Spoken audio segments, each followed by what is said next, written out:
Okay, terrific. Thanks, everyone. Good afternoon. This is Mark Schneiderman. Welcome to SIIA's webinar, Smarter Balanced Assessment Consortium, Technology Upgrade.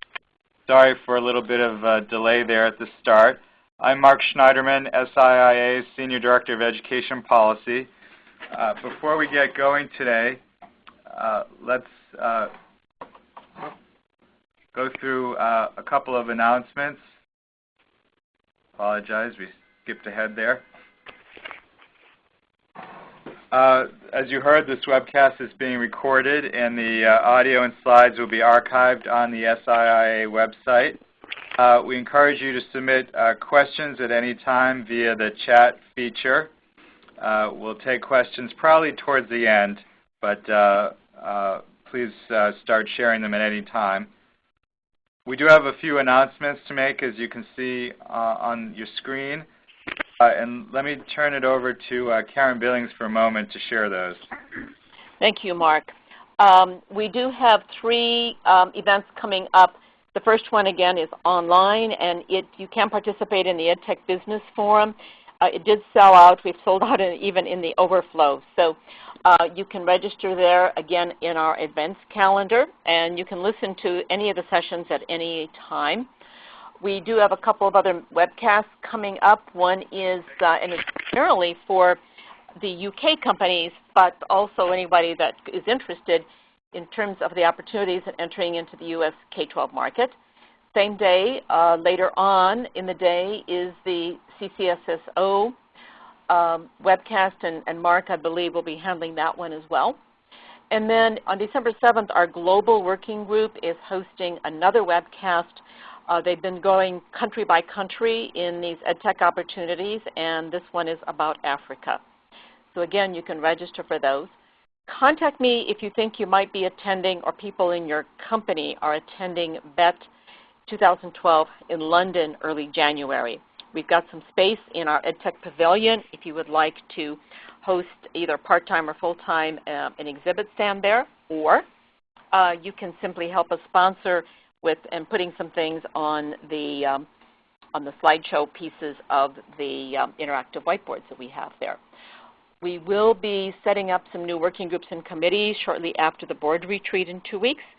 So please watch for the member newsletter or EdTech Daily to see the opportunities to join some interesting new working groups and committees.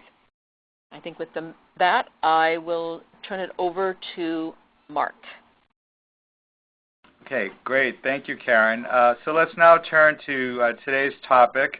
Our goal today is to provide you an update on the important work being done by the Smarter Balanced Assessment Consortium with a focus on the key technology issues.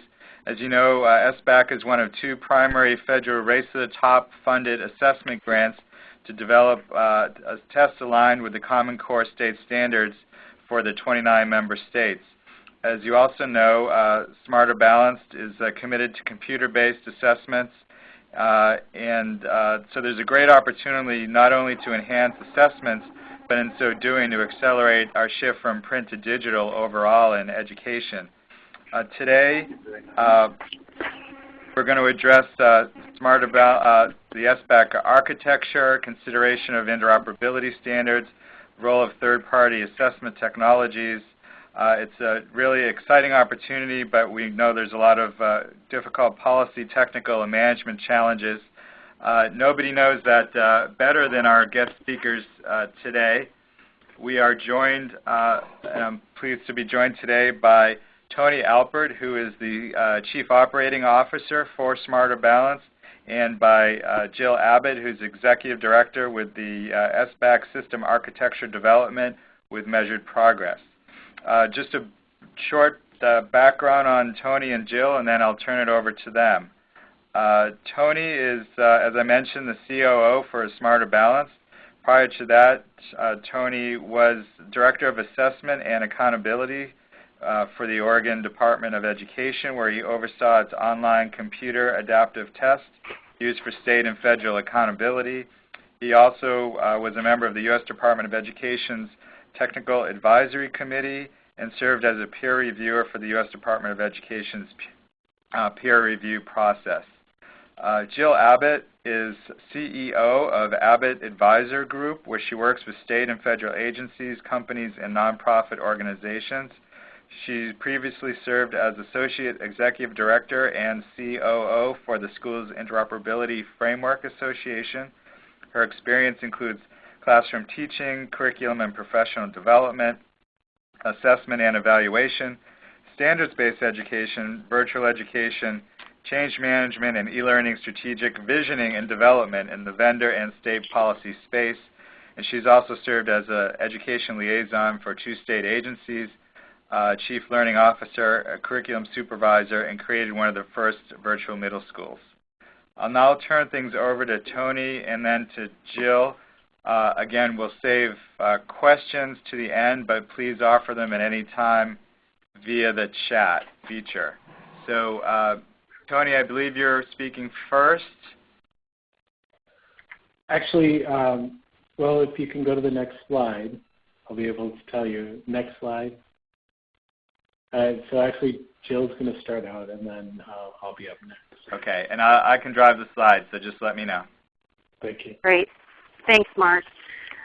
Welcome, everyone. Thank you so much for taking a little bit of time out of your day today to be with us and hear a little bit about what we're doing on the SBAC architecture side of things. We do hope that it will be a conversation as well. I know we're going to try to save some of the questions to the end just from a management standpoint, but please feel free to start sending those on at any time. So for today, we wanted to structure things a little bit to give you a better understanding of the organizational structure of SBAC as well as what SBAC is trying to accomplish from a big picture, and then kind of drill down a little bit into some of the role that Measured Progress is playing in terms of defining the overall architecture. So we'll talk a little bit about just some of the key technology issues, as I'm sure you know there will be many as we go through the process. Then also begin to unfold some of the detail around the architecture and talk a little bit about the interoperability challenges, and then really open it up for that Q&A component. So with that, I'm going to go ahead and turn it over to Tony to start to talk about some of the organizational structure and the background of SBAC. Thank you. Next slide. Next slide. And again. So SMARTER Balanced Assessment Consortium is a relatively complex organization, and I think you can get a flavor of it from this more of a reporting chart than it is a functional representation of the way that the groups interact. If we were to describe that, you would see a whole bunch of lines crisscrossing all over the place. But essentially, the authority for decision-making comes from states directly.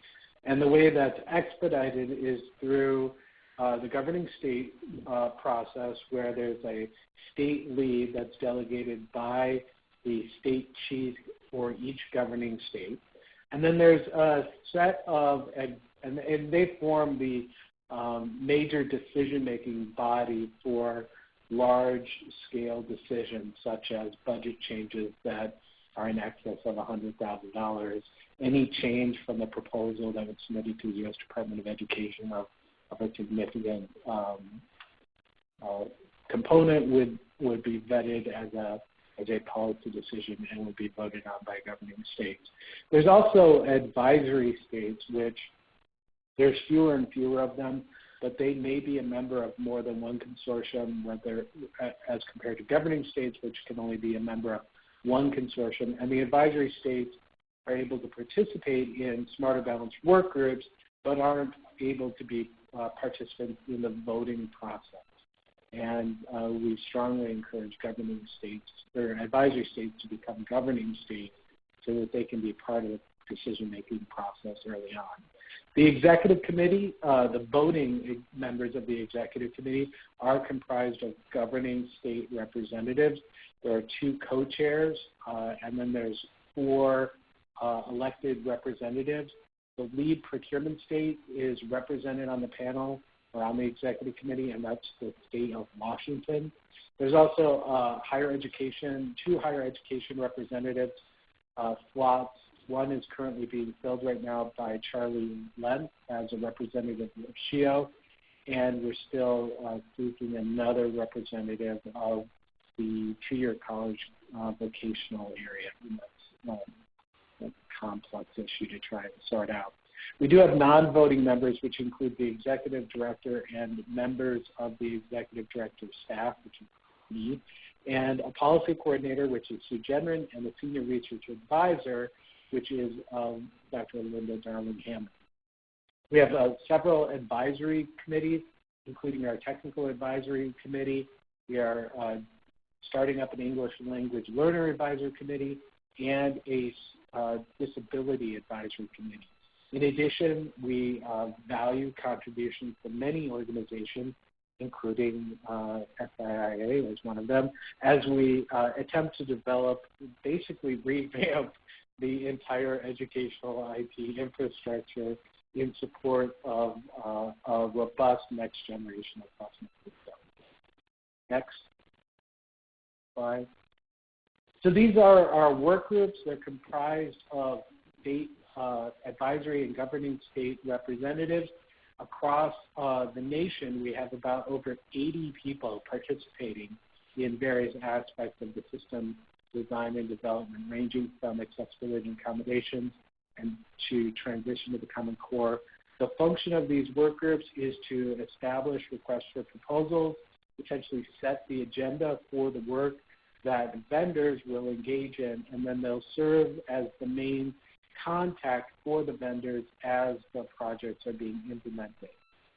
We do have a project management partner, which is Wested. They serve to facilitate that internal process and track the progress along deliverables. Next slide. Next slide. So collection of 29 member states, they are collaboratively working to develop a comprehensive assessment system that's aligned to the Common Core state standards. The goal is to essentially create a culture of innovation as well as create a culture of systematicity. So we want to drive innovation, but we want to do it in a way that also creates economies of scale. And so Jill's going to talk about our paradigm of interoperability, which will help to support that. We want to decentralize the implementation and centralize kind of the design and innovation, I think is the design. So we want to decentralize innovation and implementation.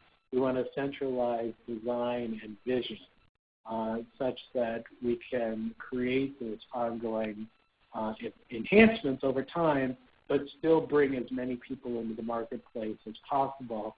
That ultimately benefits everyone by maintaining competition and driving down costs. The goal would be to drive for the added value on the how, and not necessarily, but have a general agreement on the what. With the end goal. So the goal of the consortium is to ensure that all students leave high school prepared for post-secondary success. And our method for doing that, next slide, is to develop comprehensive and innovation assessments. We're focusing on grades 3 through 8 in high school in English, language arts, and math, aligned to the Common Core state standards. And the assessments will be operational in the 2014-15 school year. Next slide.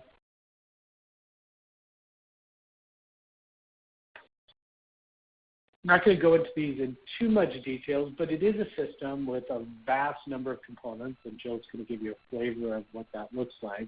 We're focusing on a deliberative approach to really taking a step back and figuring out what is it that we want to know about students, and make sure that the entire system drives to the production of that evidence, which will ultimately serve the purpose of evaluating to what extent kids are making progress towards career and college readiness.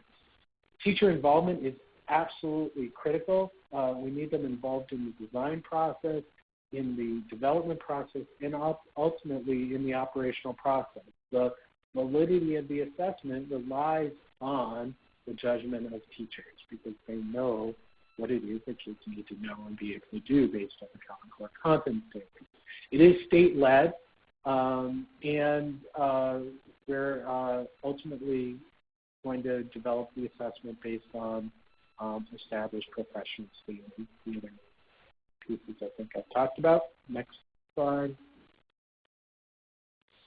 When we're thinking about the Common Core State Standards, and this is probably less of an interest to most of you as compared to many of the audiences we talked to, so I'll go through this relatively quickly. But we're talking about moving from the left-hand side of the screen, which is the Common Core State Standards, and somehow ending up with students that are high school, college, and career, or leaving high school, college, and career ready. And it's not a magical process. Something has to take these abstract standards of knowledge and get them through the adult brains and into the kids' brains. So how are we planning on doing it? Well, we have a three-part process. The linchpin, though, is that teachers are going to deliver high-quality teaching, and students are going to engage in high-quality learning. So everything that we do depends on that teacher-student interaction. And we have to improve that. We have to give them the resources to have those conversations and those interactions be successful in order to get the outcome that we're looking for.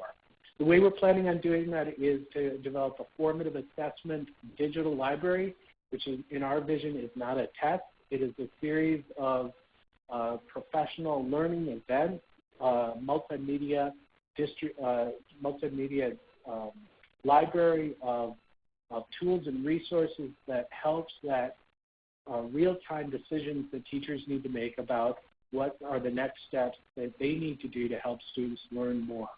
We're calling that the formative assessment tools and practices.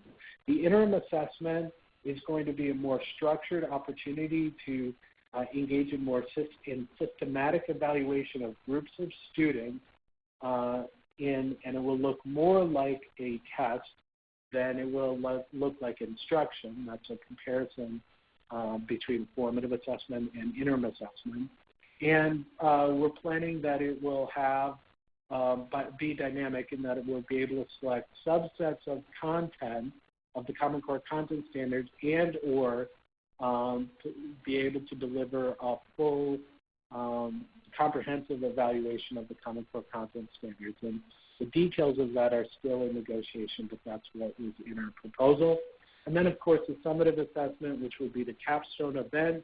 That will be both the interim and the summative assessment will be adaptive. And I won't go into too much detail about what that was or what that is, the difference between that and the fixed form. But it does rely on computer-based administration primarily. We will be relying on artificial intelligence to the extent that it is ready to score constructed response. And the summative assessments will occur in the last 12 weeks of school. Next slide. I'm going through this really quickly. So that's a quick overview of what is otherwise a huge design of a system. And now we're going to get into some of the details, and so we'll walk you through that. Great. And with that, Mark, can you switch to the next slide, please? Thank you. So in looking at these key technology issues that we have, as I had mentioned earlier, I'm sure you're aware that there are many, and we look at it from many, many different angles as we're trying to take into account what that underlying architecture is going to be for then all of the applications to sit on top of that. So looking at it from a high level and some components to it, one of the things that we're looking at is timeline and budget. And while that may not seem like a technology issue up front, when you start to then consider what the solutions are going to be and the recommendations around the architecture, you do need to take into consideration, given our timeline that we're working with, as well as the budget that we're working with, there will be some trade-offs that actually need to occur, and some really difficult decisions made based on those specific components.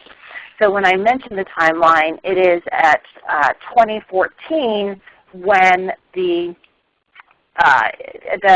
actual implementation and the wide-scale components that the assessment system will be ready, now we're backing it up and doing piloting and field testing before then, but it is a relatively short window. And in fact, in mid-December, in about a little less than a month, we'll have the initial architecture defined for what those pieces are going to be. Interoperability, I know this is no surprise with the different standards that are out, with the standards where there are gaps.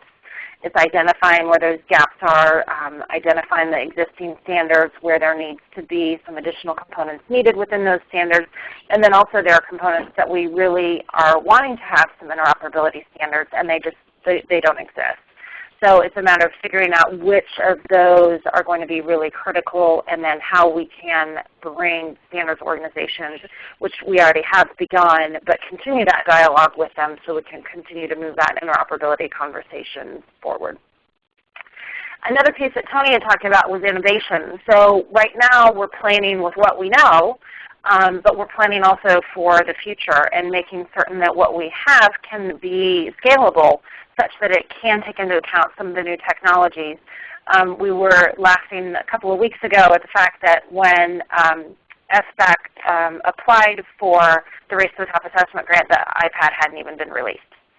So it's some of those types of innovations that we're having to make certain we're going to be able to take into account and scale in moving forward. Compatibility is going to be a large issue. Obviously, with all of the different systems, with all of the different technologies that are at the LEA level that students are using, and making certain that everything within that entire realm is actually going to be compatible, or at least can work and be integrated into the system that is eventually developed. And then security is a big concern, and it's security from many, many different levels. Obviously from the student data side of things, as well as school data, staff data, all of those pieces coming into play, and making certain that we're adhering to strict security standards to enable all of the various things that we want to. Next. Also then, in looking at what some of those key technology issues are, if we're looking at adaptive testing and scoring, one of the first ones is the maturity in the marketplace. And this really comes into play with some of the scoring pieces that Tony had talked about, as well as overall adaptive testing. And looking at, while adaptive testing has been around for a while, but that actual widespread maturity in the marketplace, we're starting to see how can we take those best practices and bring them into the specific system that we're actually looking at. The lack of interoperability, this is one of the biggest areas that we don't see those interoperability standards is when we're mostly talking about AI scoring, and then also in the adaptive testing areas. And so making certain that that is taken into account, and how do we accommodate for that interoperability such that we can have the reusability of the items so that impacts the scoring, and then of course the administration of the actual assessment. Looking at different types of scorings, we have the machine scoring versus the human scoring, and looking at it from the psychometric perspective, and how that factors into the actual administration of that assessment, as well as with the scoring pieces of it, how do we ensure that all of those pieces are aligned. And then one of the things that SBAC is focusing on and really introducing from a broad perspective is that performance test.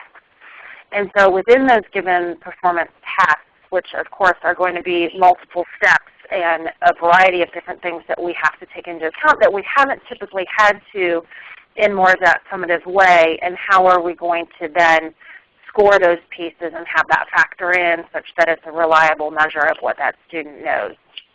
And then again, the comparability issue that I talked about earlier. Tony, the next one, or I'm sorry, Mark, the next slide, please.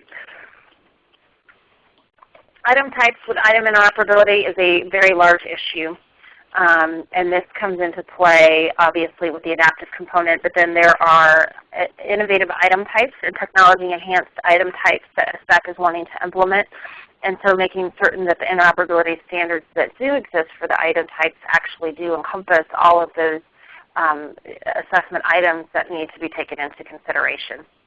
The definition of innovative item types is also something that is becoming a key technology challenge in the sense that, yes, it has to be defined, but then once that is defined, how do we translate then that into the technological environment such that that item actually meets what that definition of innovation is.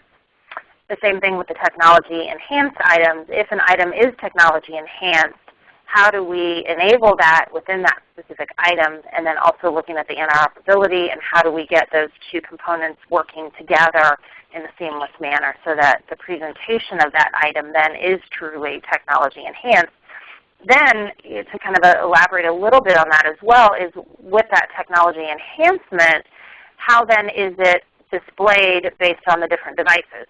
So it's not just, oh, that item is technology enhanced, but is that enhancement going to be represented in the same way and measure in a similar manner such that we can be doing comparable scores across the items? And then finally, enabling those multiple representations. Then looking at the school implementation side of things, obviously there are many, many challenges, and having the LEA a part of the conversation is such a critical component to it. And if you break down that school implementation kind of into two categories, one being capacity and the other really looking at policies, from the capacity side of things, I don't think any of these is a big surprise to anyone on this call. With the various hardware and software that exists out in the schools as well as regional level, depending on how it's going to be disseminated out, is really going to factor in. And then around that, hard decisions are going to have to be made in terms of, okay, you know, what browser level are we going to support? What OS level are we going to support down to? And making some of those decisions is going to be a difficult thing to do. Bandwidth is still a real issue, depending on where you are in the country and what that specific access is. And then not only the bandwidth, but then if you do have a large enough bandwidth, say, how is that bandwidth then impacted when you're doing a testing window and you have 90 students testing at the same time?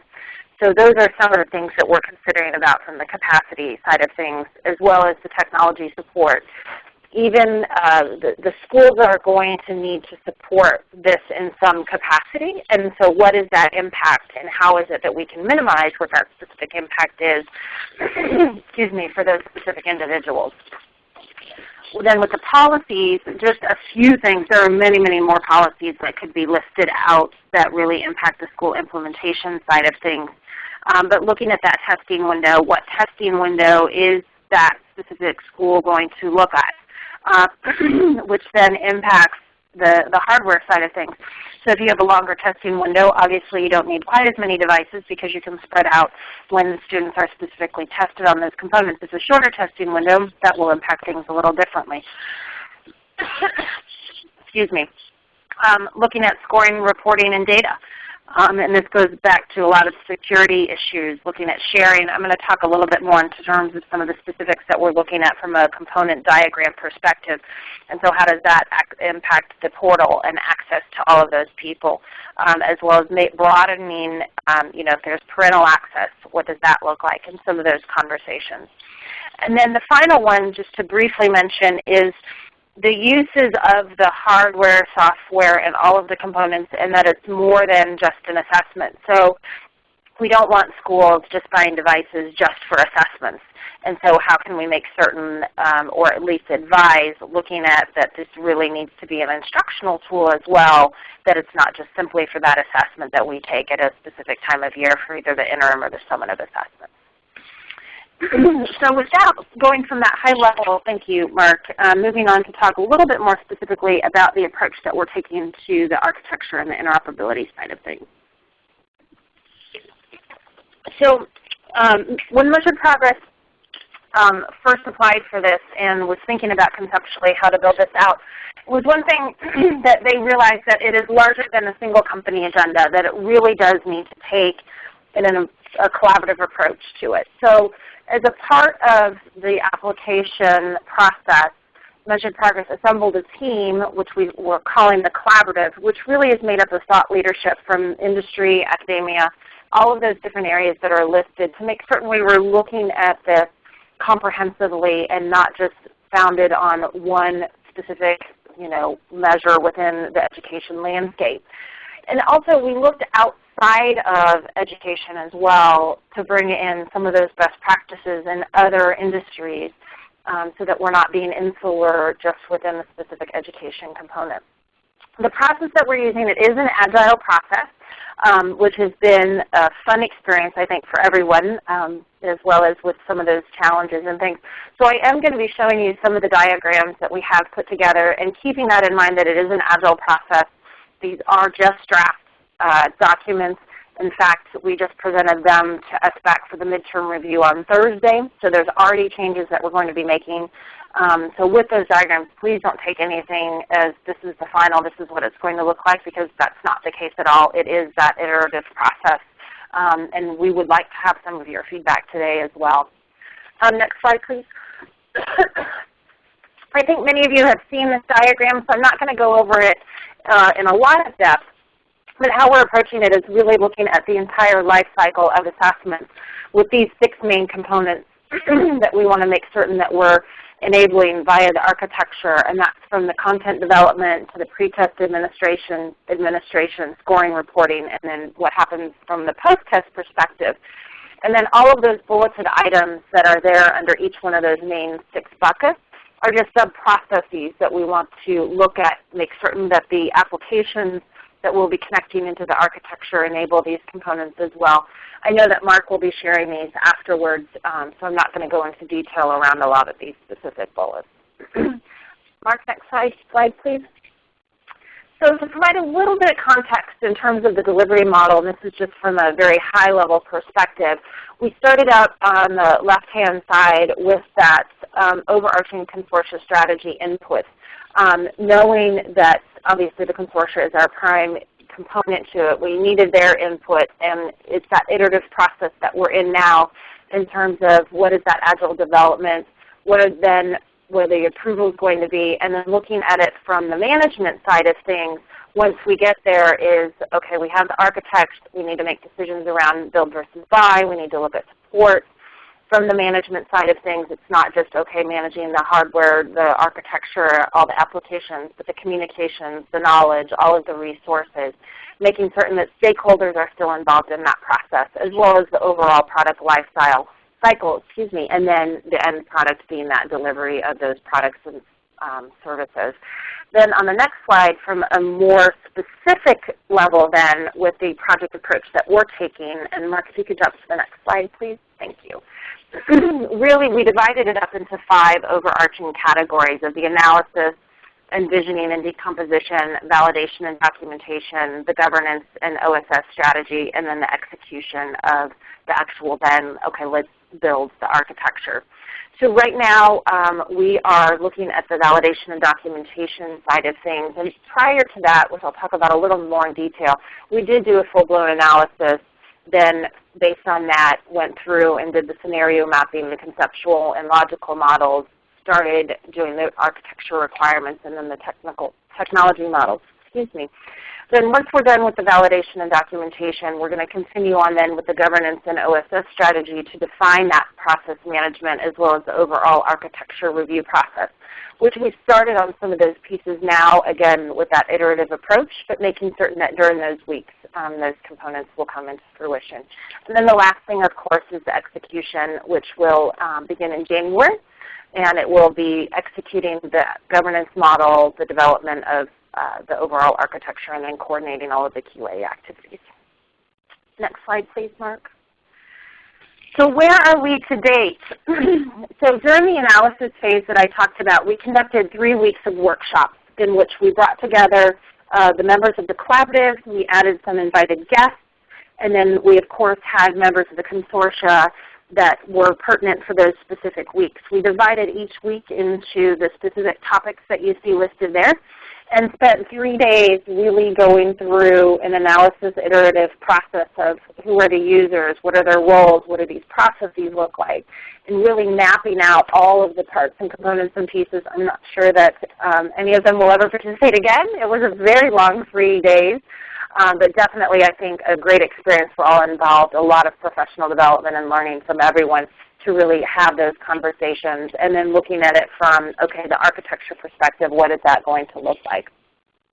And then we had our first review, which was just a review of the information that we heard from those specific workshops. And then I had mentioned on Thursday we had our midterm review of deliverables, and actually we just wrapped up our showcase call about half an hour ago. So the larger SBAC got all of the information from that midterm review, and now we're entering into comment period for our specific midterm review. Next slide, please. Oh, you are there. Great. So then with the validation and documentation, these are the pieces that we have put together for the midterm review, looking at the high-level component diagrams, the NFRs, initial build by matrix and what that will look like, the actual development model, and then the overall schedule for the drafts of when things will be specifically coming out. And then in addition, the next slide, Mark.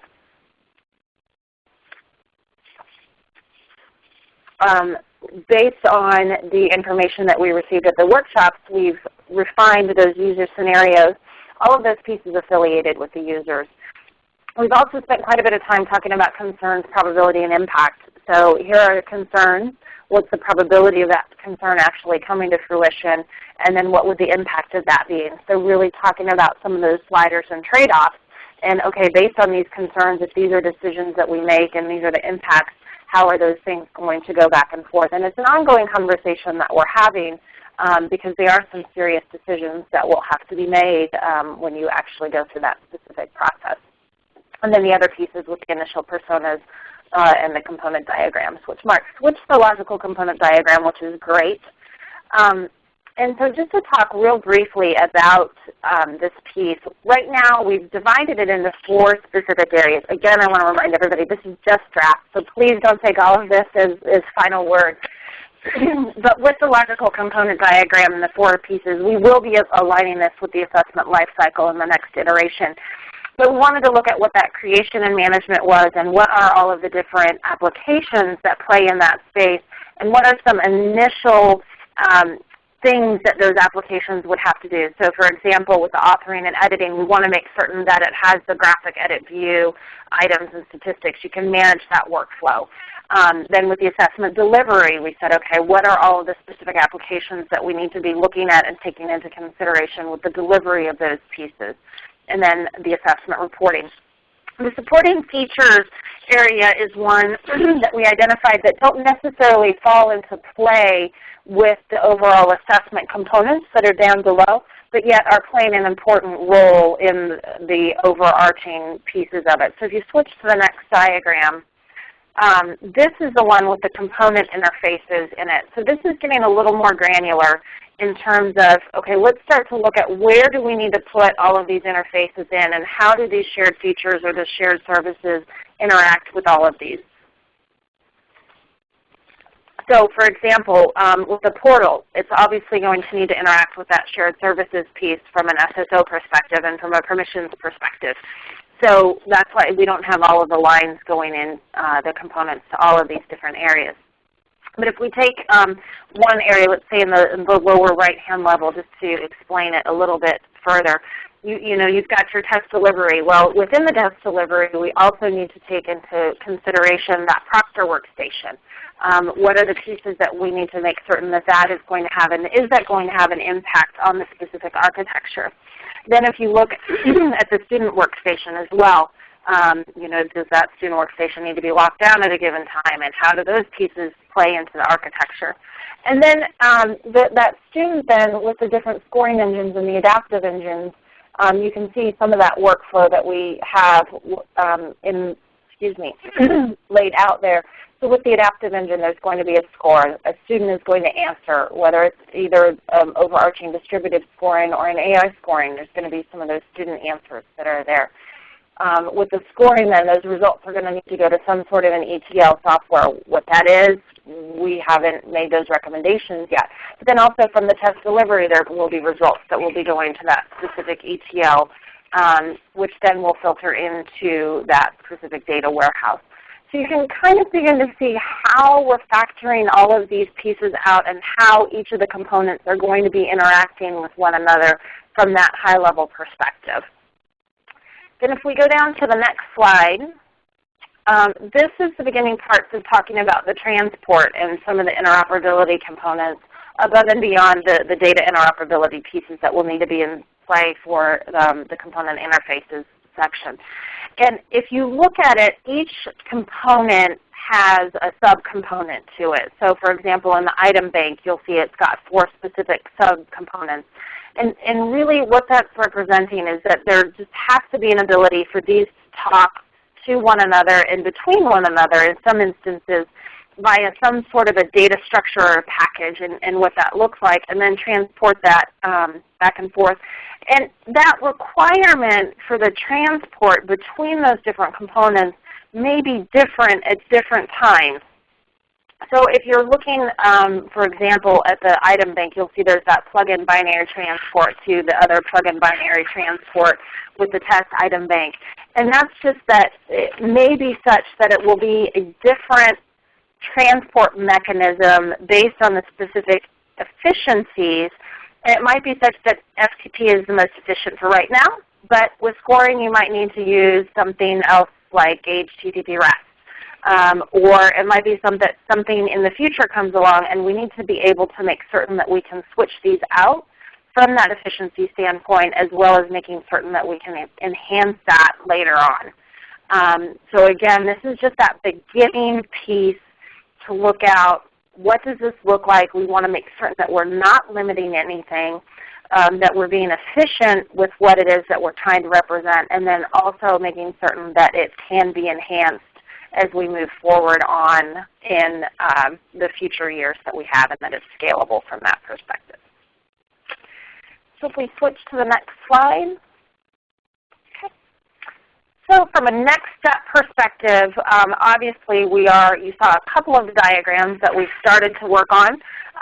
These are all of the other pieces that we are in either a draft form of, either a first or a second draft of, in terms of presenting some things to the consortium and the collaborative, as well as some of them are still to be drafted yet. We've got it all kind of worked out from a systems perspective. But you can see some of the complexities and things that we're working on to make certain that what we provide for SBAC is going to meet their needs, as well as be innovative, scalable, and effective for their purposes.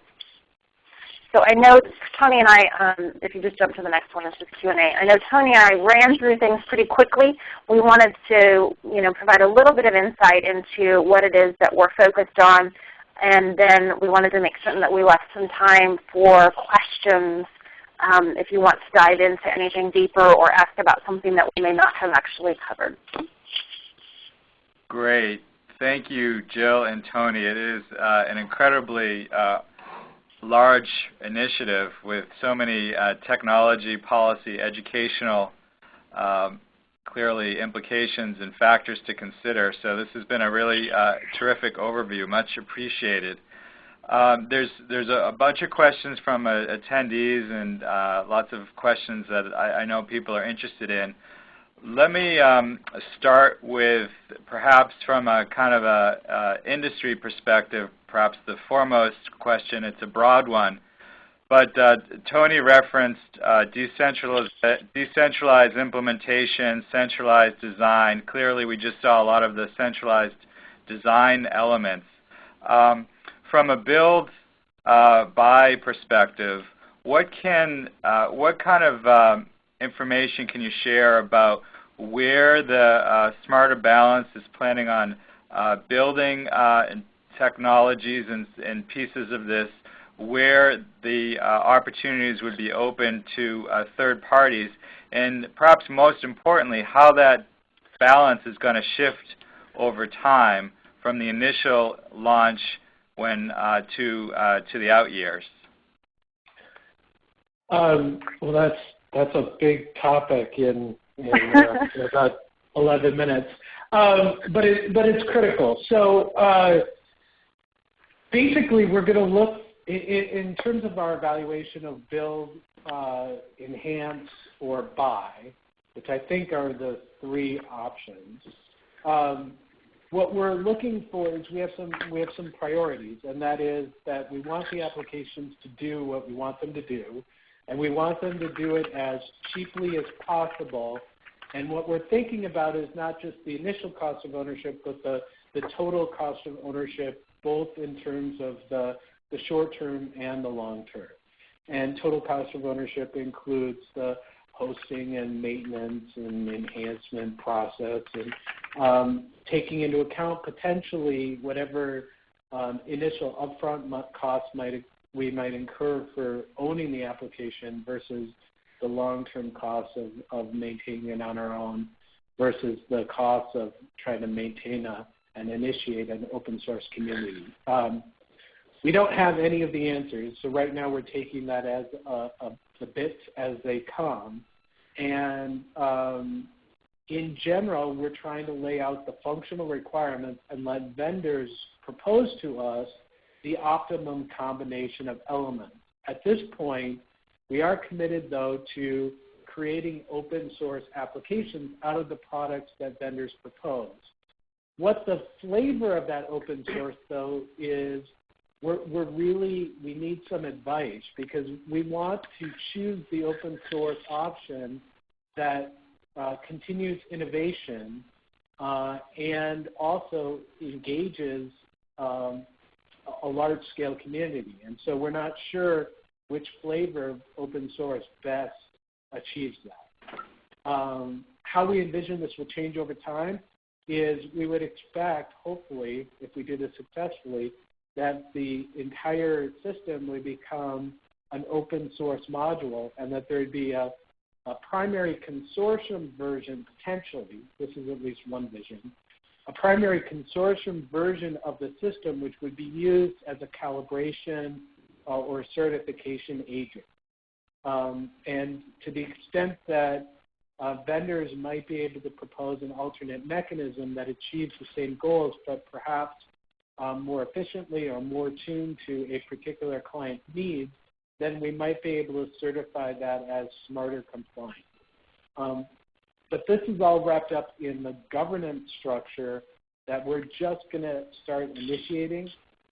And we're going to be seeking input from people like Mark, who are looking out for the larger interests and have a vision for how we can engage lots of vendors in an open competition and marketplace as we figure out what that ultimate strategy would be. Great. So that was somewhat specific, but also very vague. No, that's helpful. It's a huge question, obviously. So that was a very helpful answer. Let me maybe shift to a more educational item, the item types. So Jill touched on innovative item types, technology-enhanced item types.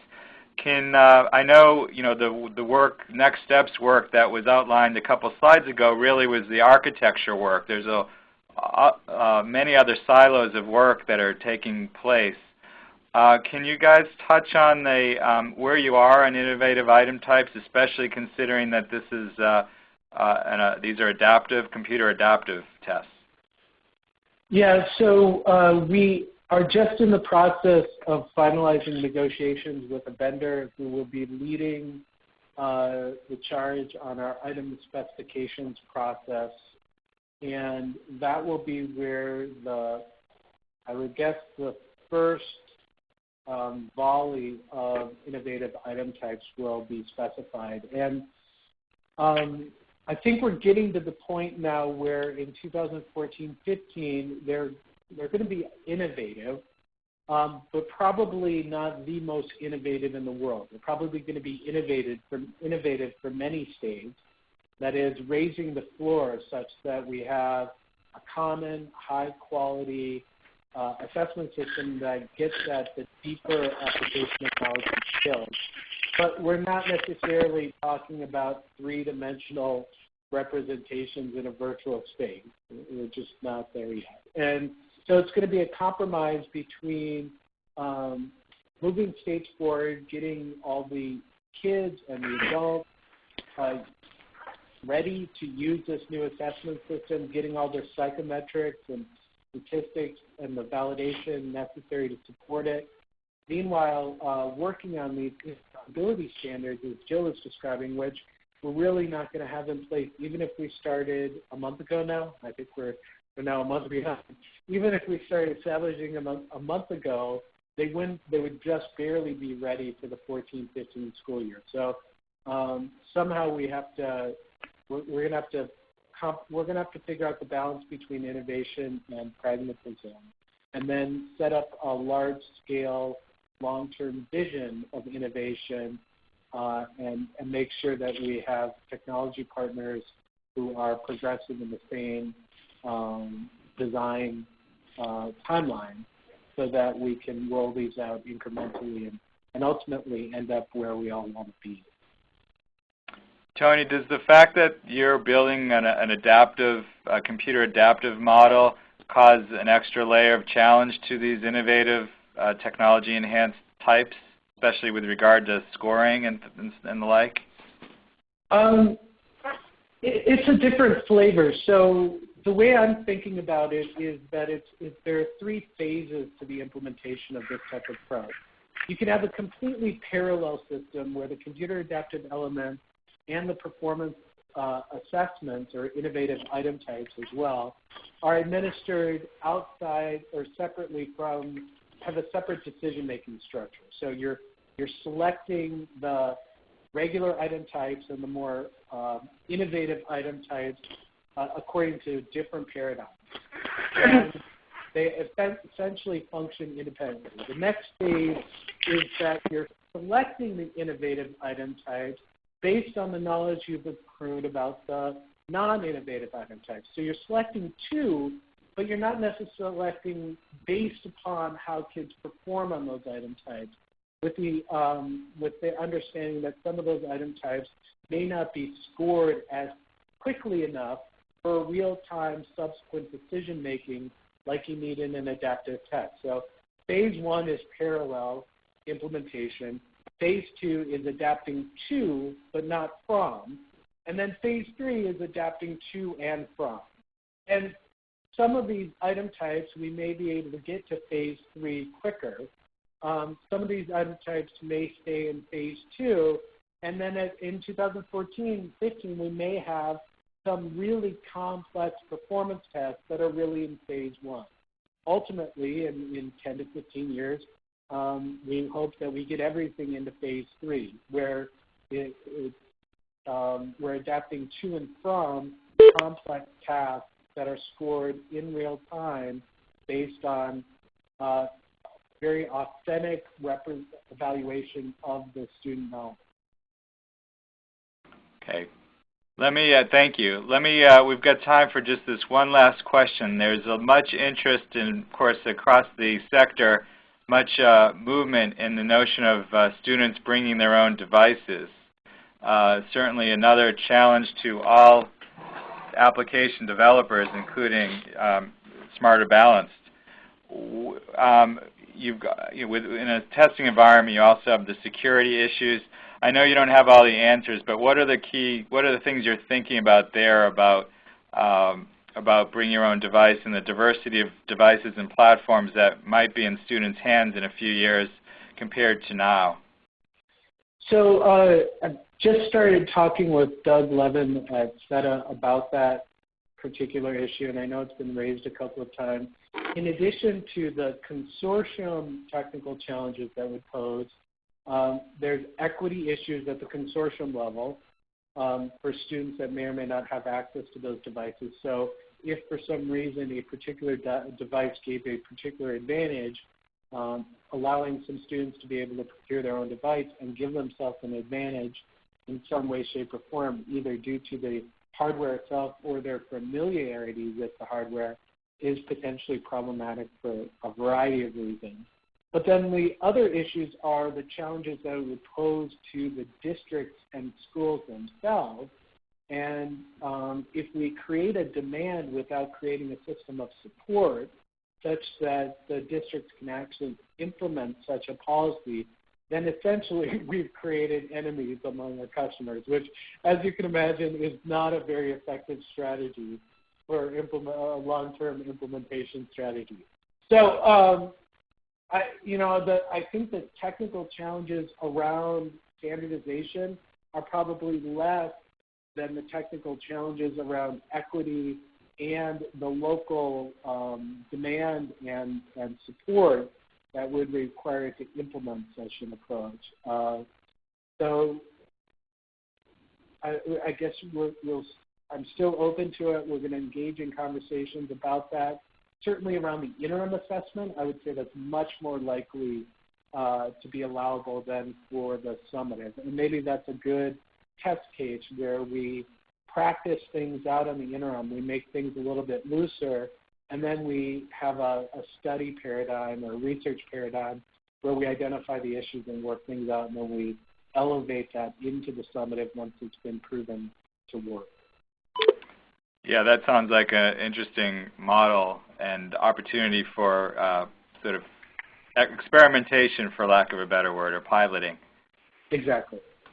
So as expected, as always, this hour has come rapidly to a close. So we are at the top of the hour. I want to give Jill and Tony, I don't know if you had any last thought or comment that didn't come up that you wanted to share.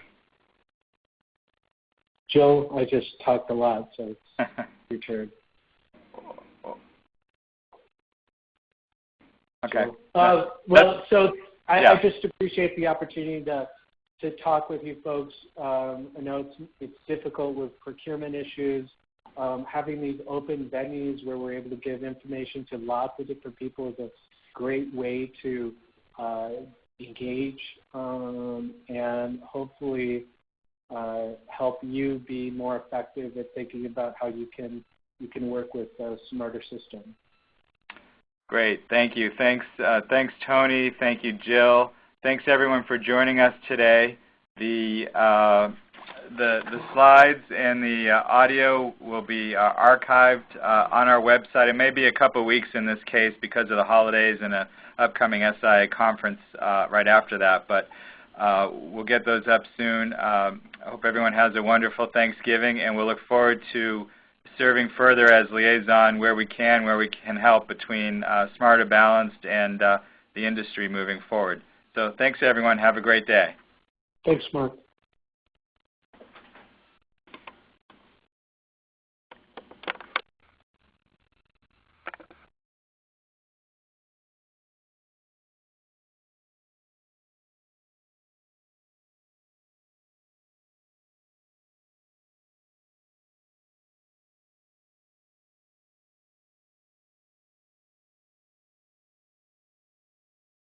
Thank you. Please stand by.